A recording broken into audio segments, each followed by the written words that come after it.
publicitario. Miles de personas nos escuchan diariamente. Es su derecho a seguirlo haciendo. Lo que está en juego. Exa FM y Democracia AM. Encarnamos la libertad de expresión. Con periodismo crítico. 828. Estamos saludando nuevamente, como les habíamos anticipado, al señor coronel Fausto Cobo y al licenciado Ricardo Camacho, experto en seguridad. Pero además al coronel Cobo, no solo por su experiencia militar, acaba de ser electo por los ecuatorianos parlamentario andino. Primero, felicitaciones, éxitos en eso. Y ahí van a tener que tratar pues los temas regionales, ¿no es cierto? Y de alguna manera darle un sentido a esto que también se discute, que es del Parlamento andino. Y le pediría una primera apreciación de lo que está pasando con el proceso de paz en Colombia.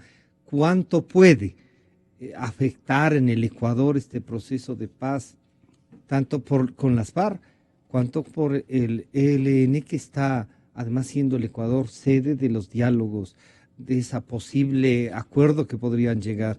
Bienvenido, buenos días, coronel. Buenos días, muchísimas gracias por esta oportunidad. En primer lugar, hay que indicarle a la audiencia que el concepto de seguridad no es un concepto militar, no es un concepto policial, es un concepto político. Es el conjunto de acciones de todo orden, político, económico, social, militar, tecnológico, ambiental, que tiene por finalidad buscar, encaminar el poder hacia la consecución de objetivos de alto nivel que tienen que ver con uno de los pilares fundamentales que sostienen al Estado, que es la seguridad, justamente. Otro tema que es importante recalcar en esta entrevista es que el concepto de seguridad no es absoluto. La seguridad es relativa. No existe en el mundo un sistema de seguridad que proporcione que sea absoluto en cuanto se refiere a las garantías que da al Estado y a los ciudadanos, en cuanto se refiere a neutralizar. Podríamos decir que son más o menos los antagonismos, eficientes, las presiones, las amenazas. No existe ese concepto. Lo que sí hay que siempre buscar que ese margen entre la relatividad y lo absoluto sea menor. Y en ese marco, entonces el sistema es bueno o es malo. Otro tema importante en esta entrevista que hay que puntualizar es el tema de las amenazas.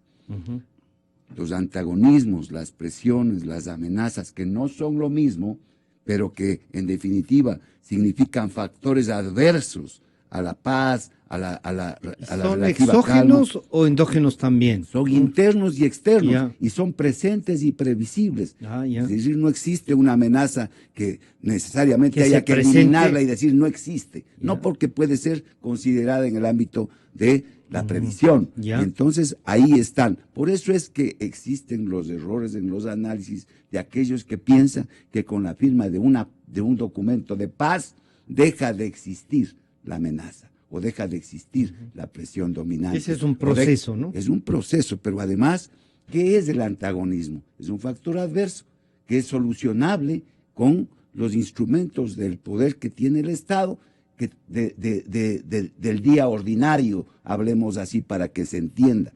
La presión, en cambio, es un antagonismo, o varios de ellos, pero detrás se encuentra un poder significativo que obliga ya a emplear otros instrumentos que no son los del día normal. ¿No es cierto? Estoy hablando en términos que se entienda. Y la amenaza, en cambio, ya es una presión dominante, detrás de la cual se encuentra un poder igual o superior al del Estado y que pone en grave riesgo los grandes intereses del mismo. Y en usted se animaría a calificar este momento, si es que es así una gran presión, o más bien si se ha distendido y el proceso de paz nos ayuda a Colombia y a Ecuador? Siempre vamos a buscar que la paz sea el objetivo. Eso no hay duda. No existe, inclusive la guerra busca la paz. Y no hay mejor ejército, mejor fuerza armada que la que nunca se emplea.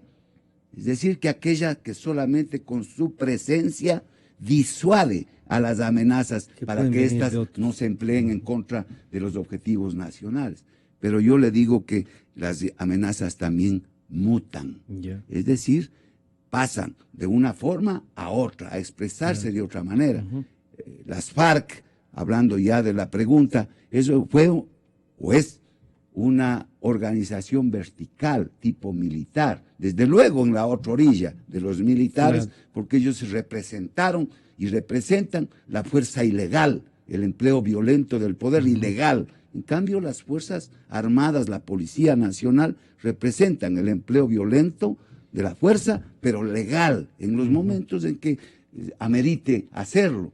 En estos términos, entonces, ¿qué es lo que ha sucedido? Esta fuerza que es vertical firma un proceso de paz, las élites lo hacen, se desmovilizan algunos, van a ser acogidos por la legalidad del país. Pero algunos dicen que no. Y otros no. ¿Por qué? Porque cuando la minoría, sucede, pero cuando eso sucede en estas organizaciones verticales, la base se disemina. Y entonces, como han estado acostumbrados por años y años a la vinculación con el crimen organizado, con el narcotráfico, entonces las bandas se vuelven más difíciles de controlar, porque ya no existe un mando centralizado, no existe una organización tipo militar, y eso es más complicado aún. Ricardo, bienvenido, buenos días. En este marco y con este concepto de seguridad un poco más integral, diríamos así, estarán aquí, mucho se ha hablado de la presencia de gente de las FARC, del ELN, no solo físicamente, sino con negocios, con cosas. Y eso va a haber que trabajarlo también en el proceso de paz. ¿Alguien ha de hacer un recuento de esto? ¿O cómo miras tú este tema para enfrentar la seguridad de Ecuador y Colombia mutuamente? Bienvenido, buenos días. Gracias, buenos días. Un cordial saludo al coronel Cobo. Un cordial saludo para ti, Francisco, y los radioescuchas. Mira, hablemos con datos específicos. Ya nos ha hecho un buen antecedente como buen profesor de Academia de Guerra, el coronel Cobo. De los 7.500 integrantes de las FARC que hablaba el presidente Santos, he revisado ayer la página del Alto Comisionado para la Paz de Colombia, y tenemos ahorita 6.934 integrantes de las FARC en los 26 zonas veredales. O sea que 600 faltan. Entonces, de los 7.500 que hablaba Santos, no es que hicieron un conteo de... Sí, pero más o menos aproximadamente 7.500, tú tienes que faltan ahorita más o menos unos 550 y pico de 566 hombres en teoría que se acerquen al proceso de paz. Los expertos en Colombia decían, bueno, de inteligencia policial, militar y los académicos decían que entre el 10 y el 15% no se acogerán al proceso de paz. Entre el 10 o el 15%. Pero sumando y restando y sacándola, nos da que es el 7.5% el que no se ha acercado a los veredales todavía. No se sabe si pueden llegar o no. No pueden llegar o no. Lo que sí está claro es que como es una institución vertical, obviamente fuera del marco de la ley, quien tiene la única representación del uso de la fuerza, es decir, es el Estado ecuatoriano, el Estado colombiano, etcétera, y aquellas personas que no tienen el derecho a ese uso, es un uso ilegítimo de la violencia. La Fuerza Armada siempre utiliza la fuerza, nunca la violencia. Los que utilizan la violencia son los grupos guerrilleros o cualquier otro Los que no están autorizados para el uso de la fuerza. ¿Sí? Exactamente. Entonces, hablemos que el proceso de paz marcha bastante bien. Es decir, se movilizaron estas 6.934 personas en un interesante operativo por cielo y tierra, más de 1.980 vehículos, 100 lanchas, es decir, fue un gran operativo. El proceso de entrega de armas marcha bastante bien, o sea, a partir del día D, son 180 días, que es el 1 de marzo, el día D, para la entrega de armas. Ha habido problemas de los veredales, es decir, el gobierno no cumplió con tener la infraestructura lista, pero creo que el proceso de paz avanza bastante bien. Vamos así a los pequeños problemas que pueden existir. En una institución vertical va a haber siempre personas que no les guste la paz porque se acostumbraron a un buen vivir. Una de ellas me comentan que el señor, si me permites,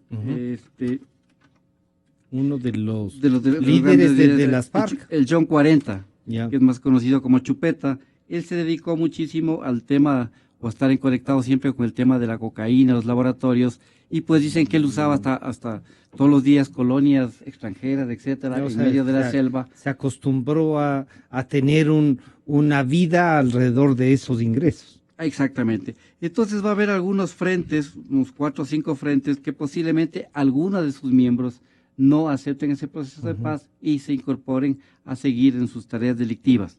Ahora, un artículo que salió en el Diario Expreso el día de ayer, que me imagino lo leyeron ustedes, se habla de que estarían apareciendo en La Guagrio y en territorio ecuatoriano grupos guerrilleros adoctrinados por disidentes de las FARC.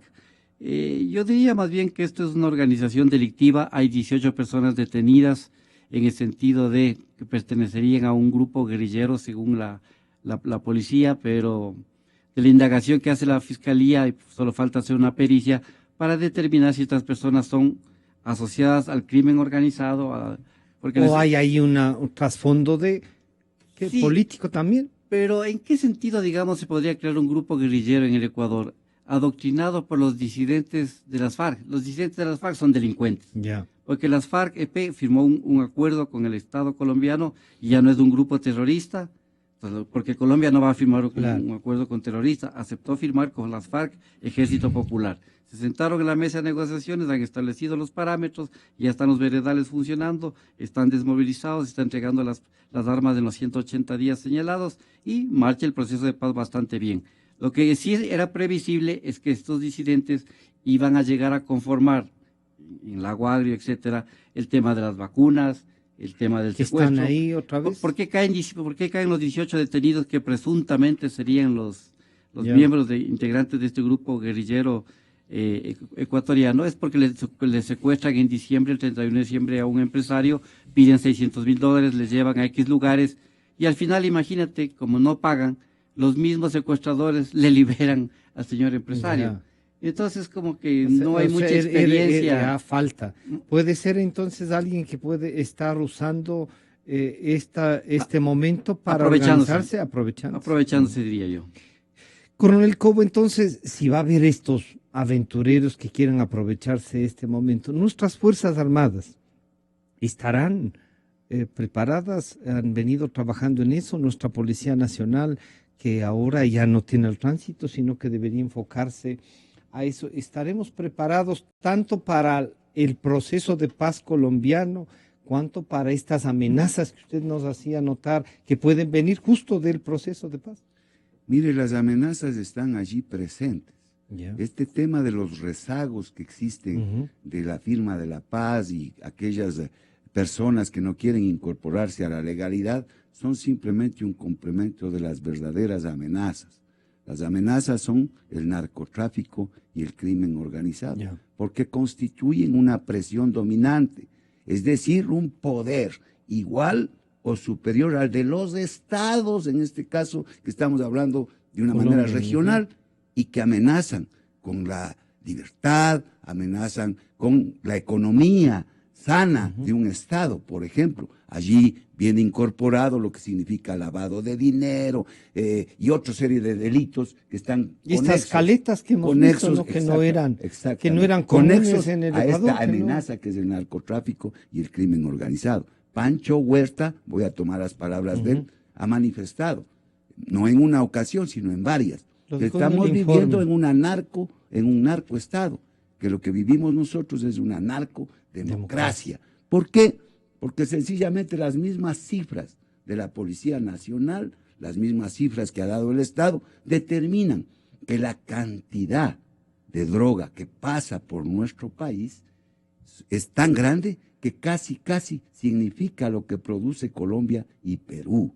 Eso es lo que está pasando por el Ecuador, y mucho de este paso significa todas aquellas actividades ilegales conexas. Esa es la amenaza verdadera. Entonces, ¿por qué razón? Esa es la pregunta del millón.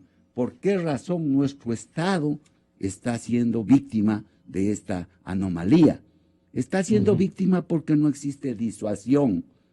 Entonces aquí aparecen en los medios de comunicación cada vez que pueden, anunciándonos que han capturado tanto, que han capturado estas toneladas, que por acá y que por allá. Significa, y ellos lo hacen como un éxito, Pero al final resulta que si usted suma eso y teniendo en cuenta el porcentaje de lo que captura y lo que pasa, significa la cantidad que yo más o menos estoy diciendo con las cifras que da el Estado, que da el gobierno. No hay la disuasión. Y ahí entonces la pregunta, ¿por qué no hay disuasión? Porque siendo una amenaza, no necesariamente tiene que intervenir los militares, sino que es el Estado, porque el concepto de seguridad es político y quien hace la política del Estado es el gobierno, no ha tenido esa capacidad. Primero, usted sabe que en las fronteras siempre existe la porosidad, y esa porosidad se la neutraliza cuando usted construye fronteras vivas, es decir, que exista la suficiente sangre, hablando de un ser vivo, el Estado, llegue a la piel. Un Estado que tiene la piel, que son sus fronteras, enfermas, es un Estado que es vulnerable a este tipo de amenazas. Entonces, eso no ha existido. Vea, váyase al norte, váyase a Tulcán y va a ver que Tulcán es absorbido este rato por Ipiales. Y es absorbido porque las medidas económicas, sociales y políticas no han sido suficientes para darle esa vitalidad a la frontera norte. ¿A qué se dedican sus ciudadanos? Al contrabando, a la vinculación con estos grupos delictivos, porque tienen que supervivir, no tienen que más hacer. ¿Estarán de aquí presentes con todo eso? A más de la frontera mismo, ¿habrán ingresado más acá? Segundo, el segundo tema es lo militar.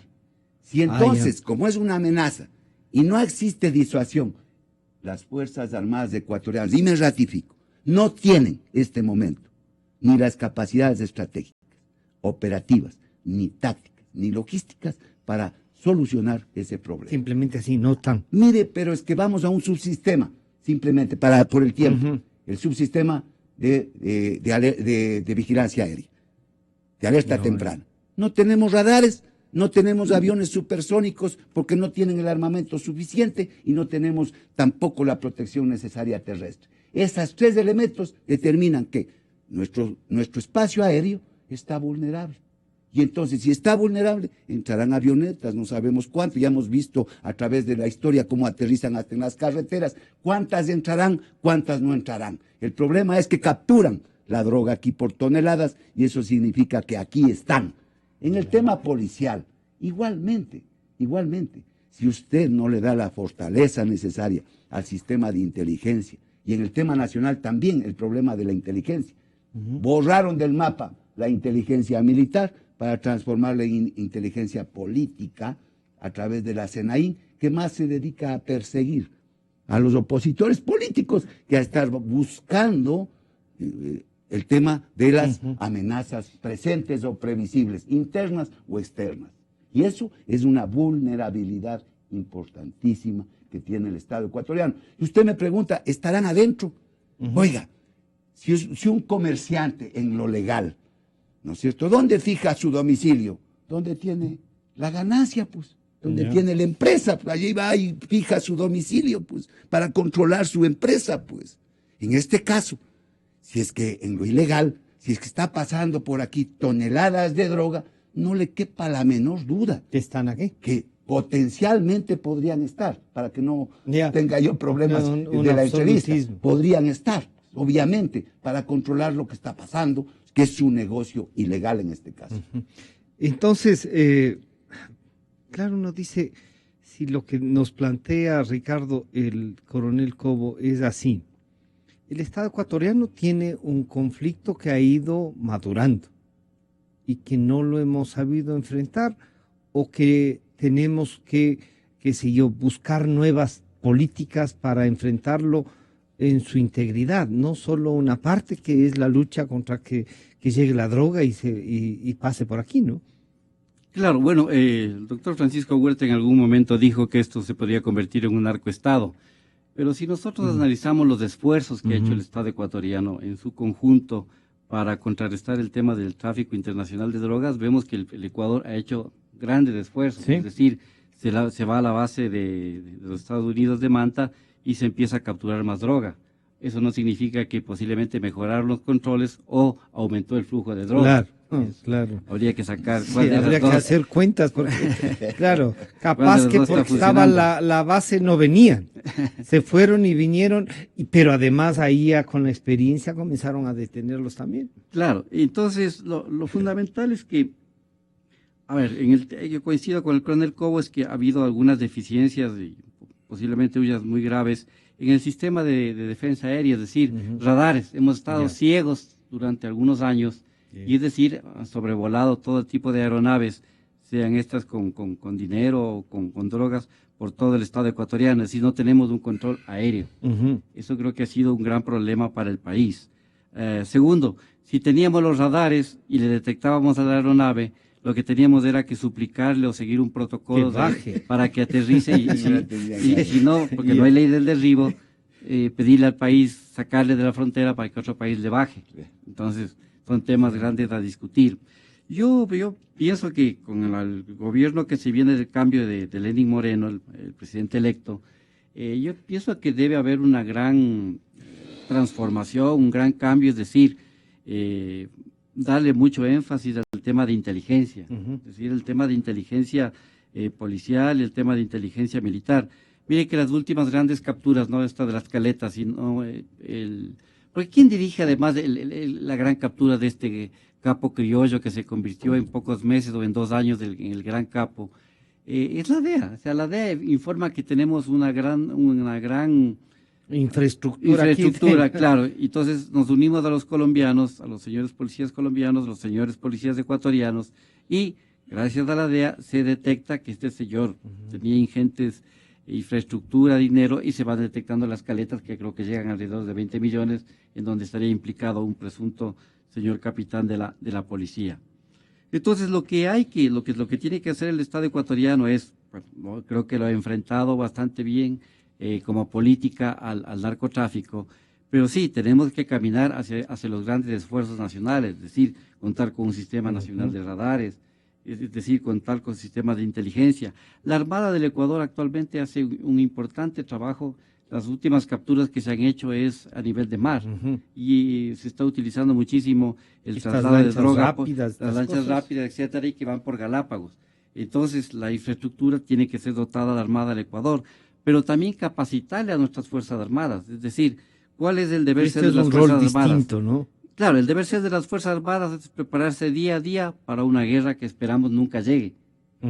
Pero como las amenazas cambiaron, las principales amenazas son el narcotráfico, el crimen organizado, la trata de personas, las armas, y posiblemente queda como una amenaza pendiente en la agenda siempre el proceso de paz, aunque esté firmado con Perú, debe constar en el tema de amenazas. Es que debe cambiar la infraestructura, pero sobre todo una doctrina complementaria de Fuerzas Armadas para que ayuden en estos temas fundamentales. Es decir, no vamos a convertirles en señores policías a las Fuerzas Armadas, pero complementariamente pueden ayudar un rol que puedan jugar complementariamente en estos temas.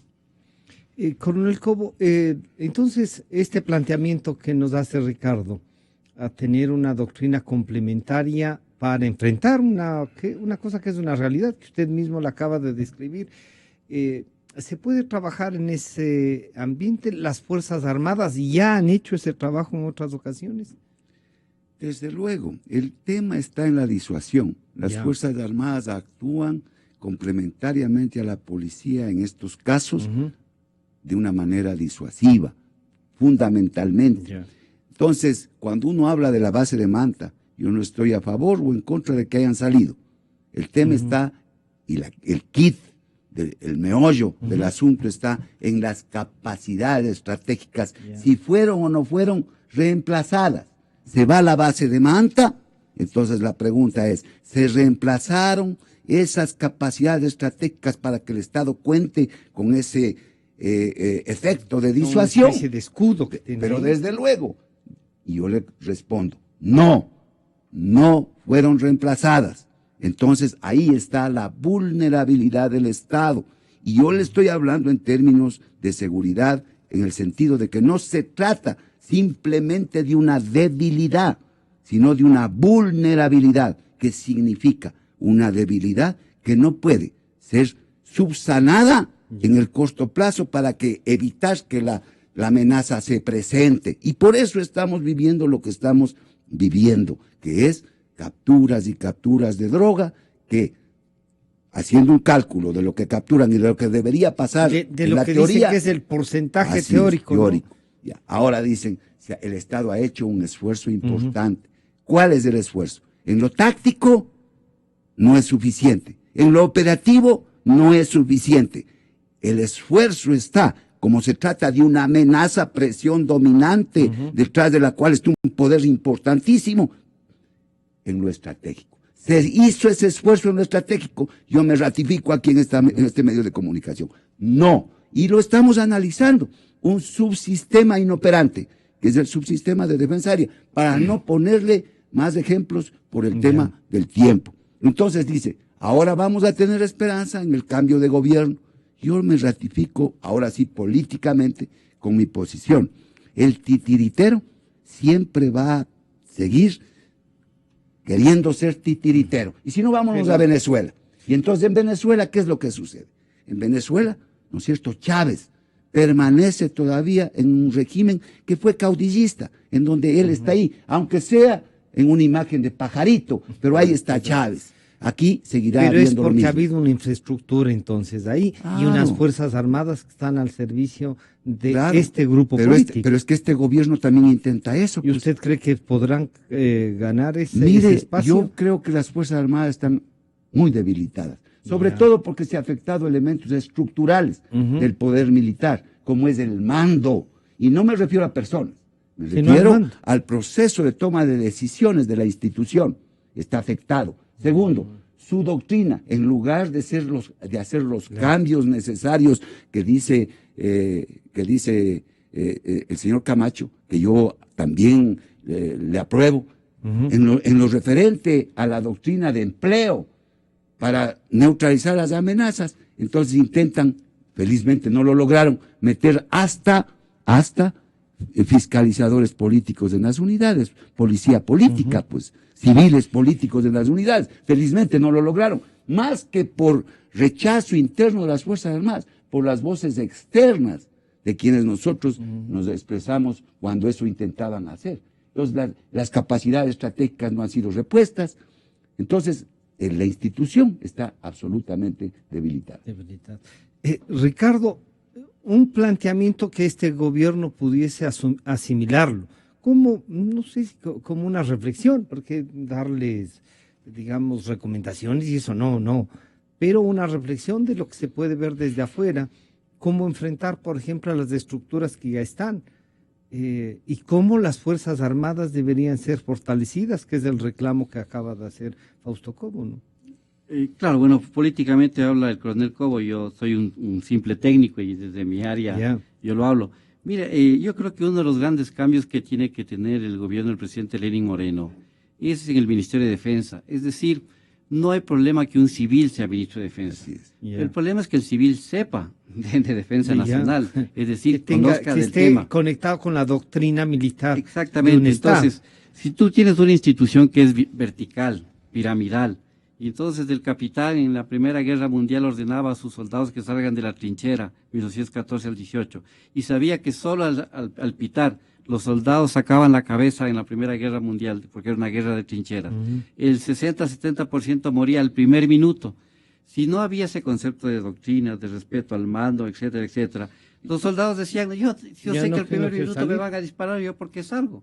E inclusive tenía unos soldados detrás que a los que no querían salir los mataban. Estos, los que fallaban en la doctrina. Entonces, a lo que vamos es que hay que empezar a hacer cambios políticos, es decir, a Fuerzas Armadas no necesariamente hay que ubicarle un militar en retiro, no, hay que ubicarle un militar que conozca Fuerzas Armadas y que conozca el tema de Fuerzas Armadas. O sea, que ni siquiera ser un militar ya es una garantía, sino que sea un militar que con otras visiones, un conocimiento y una visión, que dejó el uniforme como ser un civil, pero que respete y digamos, en el tema de institucional, bueno, y como yo tengo el gusto de haber sido profesor ahora sigo el profesor de Academia de la Guerra de la FAE, claro, uno logra escucharle a los alumnos cómo un poco se ha roto la disciplina, es decir... ¿A que sí hay? Claro, sienten que usted le reclama respeto, un señor oficial, le reclama a un subalterno, el subalterno le dice inmediatamente, un momentito, le voy a poner un amparo, le traigo a mi abogado, y entonces, ¿dónde queda la disciplina militar? Entonces, esa es la estructura. Entonces, vamos a lo político. Necesitamos entonces en el Ministerio de Defensa Nacional una persona que conozca, que sea un ex militar o puede ser un civil. Estas capacidades estratégicas que habla el coronel Cobo es perfecto, que se traduce en palabras sencillas para los civiles, en equipamiento y en doctrina. Ese equipamiento pues no es el adecuado el que tenemos, porque faltan radares, se prefirió restaurar los submarinos, que costó $180 millones, cuando los submarinos no... Se podrían comprar, ¿no son los necesarios? No, en este momento no son necesarios, es decir, no era lo más adecuado para la fuerza naval. Entonces ha habido algunas equivocaciones, había que comprar lanchas rápidas, etcétera, para perseguir a los delincuentes.